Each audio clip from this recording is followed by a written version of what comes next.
जिंदाबाद जिंदाबाद, हमारी एकता जिंदाबाद, जिंदाबाद जिंदाबाद, फर्जी समाजसेवी मुर्दाबाद, मुर्दाबाद मुर्दाबाद, फर्जी समाजसेवी मुर्दाबाद। मुर्दाबाद मुर्दाबाद।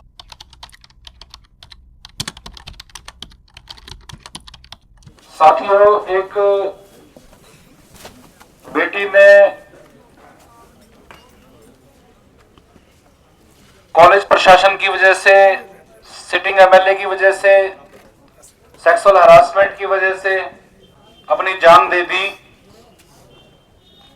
और इस मामले को 1 साल से ज्यादा हो गया है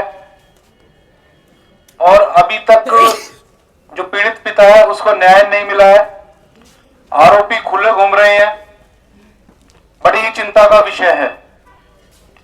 पिछले कुछ दिनों से सोशल मीडिया पर मैं पढ़ रहा था और स्पेशली मुझे टारगेट करके एडवाइजरी जारी की जा रही थी कि लोहारू जो है बहुत शांत क्षेत्र है, यहां पे आके माहौल खराब ना करो। तो मैं जो व्यक्ति इस तरह की बातें कर रहे थे उन लोगों को कहना चाहूंगा कि पहले दीक्षा का मामला हुआ, एक कॉलेज में फीस ना भरने की वजह से और फीस ना भरने की एवज में जो ब्लैकमेलिंग की जा रही थी, लड़की को गलत तरीके से चलने के लिए उस कॉलेज के केयरटेकर के द्वारा और उसके लड़के के द्वारा, उसके चलते दीक्षा बेटी ने सुसाइड जैसा कदम उठाया। उसके बाद फिर लोहारू क्षेत्र में एक और कॉलेज गोइंग छात्रा की डेड बॉडी पाई गई और आप लोगों ने देखा कि कितना बड़ा आंदोलन यहां पर हुआ था। तीसरा, फिर यहां के एक नजदीकी गांव में एक बेटी को किडनैप करने की कोशिश की गई और एक सो कॉल्ड किसान नेता के ऊपर गंभीर आरोप लगे और सभी आरोपी अभी जेल में हैं। और इसके अलावा भी छिटपुट घटनाएं हुई हैं महिलाओं के खिलाफ, लड़कियों के खिलाफ। लेकिन अगर हम लोहारू से थोड़ा सा बाहर निकलें तो हरियाणा में और भी ज्यादा घटनाएं हुई हैं इस तरह की। रेप हुए हैं, गैंग रेप हुए हैं, मर्डर हुए हैं रेप के बाद। हरियाणा से बाहर निकलें तो उत्तर प्रदेश, जिसमें पिछले 10-15 सालों से एक साधु की सरकार है, वहां पर आप लोगों ने देखा होगा कि बेटियों की डेड बॉडी रेप करने के बाद पेड़ों पर टंगी मिलती है। सरेआम बेटी का रेप कर दिया जाता है, रेप करने के बाद उसकी मौत हो जाती है और परिजन और सोशल लोग इसमें जलसा ना कर सके, प्रदर्शन ना कर सके, रातों रात बिना परिवार की मर्जी के बेटी का दाह संस्कार भी कर दिया जाता है सरकार और पुलिस के द्वारा। तो पूरे देश में हालात बड़े विकट हैं और सबसे एक सोचने वाली बात जो है वो आप लोगों को यह देखनी पड़ेगी कि लोकल पुलिस जो है, लोकल पुलिस के खिलाफ बड़ी आवाजें उठ रही हैं। लोगों को, पीड़ितों को लोकल पुलिस की इन्वेस्टिगेशन पे विश्वास नहीं है। चाहे दीक्षा की बात करें, चाहे मनीषा की बात करें, चाहे फिर ये एक और गांव का हरियावास उसकी बात करें, या फिर हरियाणा के और भी बहुत सारे मुकदमे हुए उसकी बात करें। हिमाचल प्रदेश के एक धर्मशाला में एक कांड हुआ है, उत्तराखंड में एक अंकिता भंडारी का कांड हुआ है। मतलब एक क्वेश्चन ये है कि हरियाणा की बात हो चाहे दूसरे राज्यों की बात हो, लोकल पुलिस पर लोगों को विश्वास क्यों नहीं है? लोकल पुलिस पर विश्वास क्यों नहीं है? इसका उदाहरण आप लोग दीक्षा वाले केस से आसानी से ले सकते हैं। अब दीक्षा वाले केस में क्या हुआ? दीक्षा वाले केस में मैं वकील हूं, मैं इस केस की बारीकियों से परिचित हूं। दीक्षा वाले केस में सबसे पहले जो लोकल पुलिस का इन्वेस्टिगेटिंग ऑफिसर था, उस इन्वेस्टिगेटिंग ऑफिसर ने केयरटेकर हनुमान और राहुल को गिरफ्तार किया और उसने अपने रिमांड पेपर में लिखा कि इनके खिलाफ सबूत काबिले गिरफ्तारी है। अब हम लोगों ने तो, पीड़ित ने तो मांग भी नहीं थी कि किसी की हमारी जांच जो स्टेट क्राइम ब्रांच से की जाए। लेकिन हम लोग भूल रहे थे कि जो केयर टेकर है और जिसका कॉलेज है वो एक सिटिंग एमएलए है, बहुत ऊंची पहुंच है उसकी। रातों रात इन्वेस्टिगेशन क्राइम ब्रांच को ट्रांसफर हो जाती है और कुछ दिन बाद ही इन्वेस्टिगेशन के ट्रांसफर होने के बाद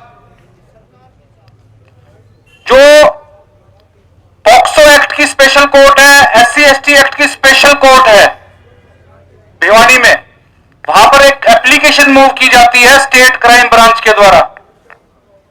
और उस स्टेट क्राइम ब्रांच के जो ऑफिसर थे, जो जांच अधिकारी थे, उन्होंने उस एप्लीकेशन में लिखा कोर्ट को मुखातिब होकर कि जी मेरी जांच में केयर टेकर राहुल या केयर टेकर हनुमान, उसका लड़का राहुल और जो बाकी आरोपी है प्रिंसिपल या हो या चाहे वो एमएलए, इनके खिलाफ कोई आरोप नहीं पाया गया।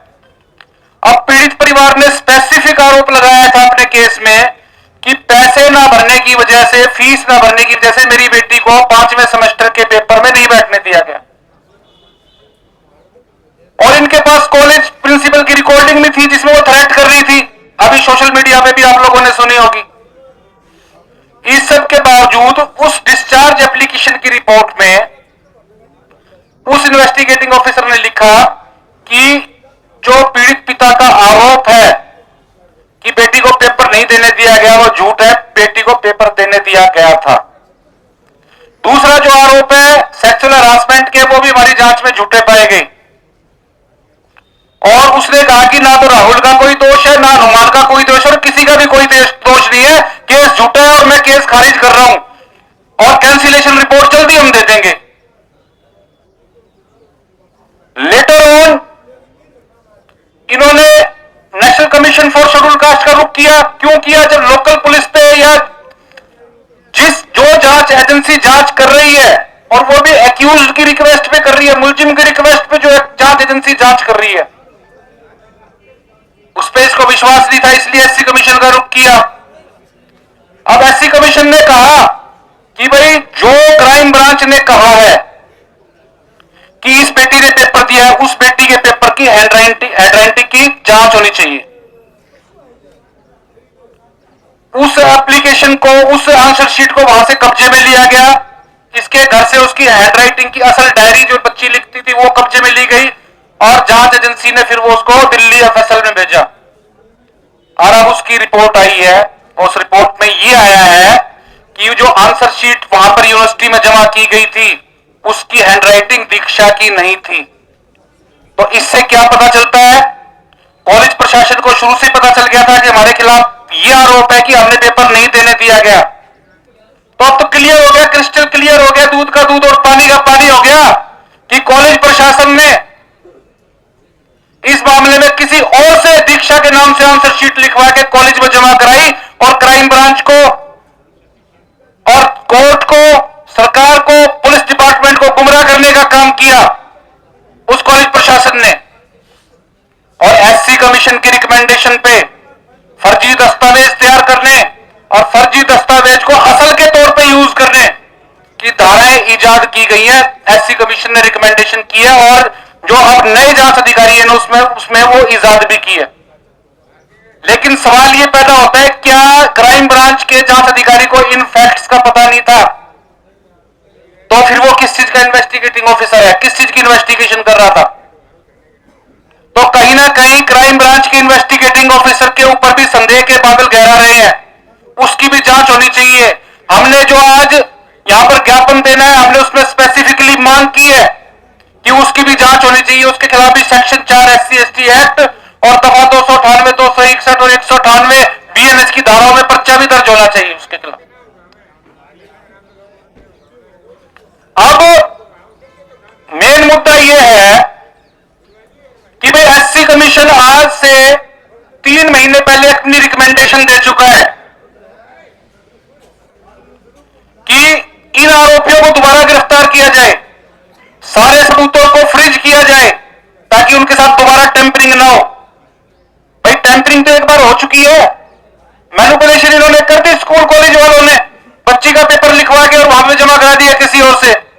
आगे टेम्परिंग ना हो इसलिए एससी कमीशन ने स्पेसिफिकली हिदायत दिया स्टेट को, हरियाणा सरकार को, हरियाणा पुलिस को कि और सबूतों के साथ छेड़खानी ना हो, इसलिए सबूतों को बड़ा संभाल के रखा जाए, फ्रीज करके रखा जाए।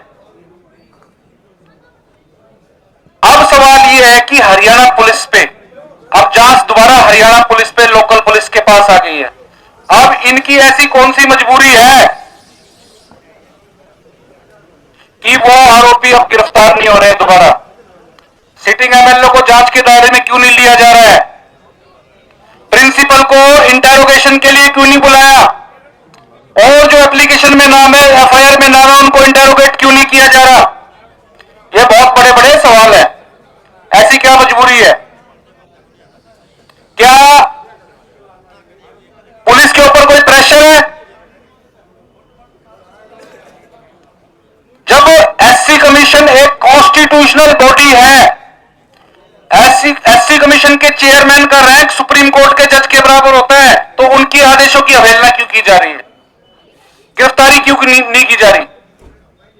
तो हमारी मांग है, आज आप जो मीडिया के साथी हमारे यहां पर खड़े, उन लोगों के माध्यम से पहले हमारी मांग है कि जो अदालत में भिवानी की एससी एसटी एक्ट की स्पेशल कोर्ट में, आपको यह भी बता देना चाहता हूं, इतने बड़े केस में पुलिस ने आज तक एससी एसटी एक्ट इजाद नहीं किया है, तो इसलिए एससी एसटी एक्ट भी इजाद हो।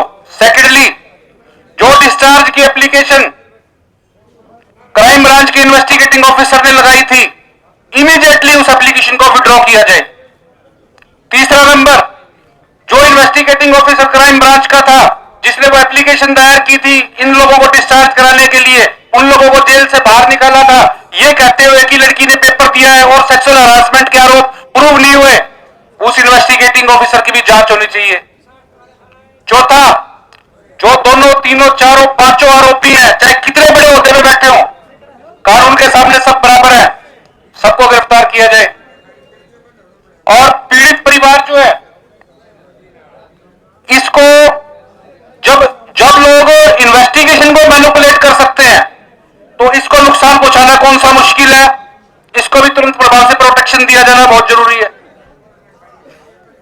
और एक और हमारी मांग है कि इस बच्ची की वजह से, बच्ची की सुसाइड की वजह से पूरा परिवार बिखर गया है, तो सरकार इस तरह के मामले में, जिस तरह के संदीप लाठा के मामलों में, सुसाइड के मामले में सरकार ने सरकारी नौकरी प्रोवाइड कराई है उस पीड़ित परिवार को, इसी तर्ज पर इस परिवार के भी एक योग्य सदस्य को योग्यता अनुसार सरकारी नौकरी दी जाए और कंपनसेट भी किया जाए।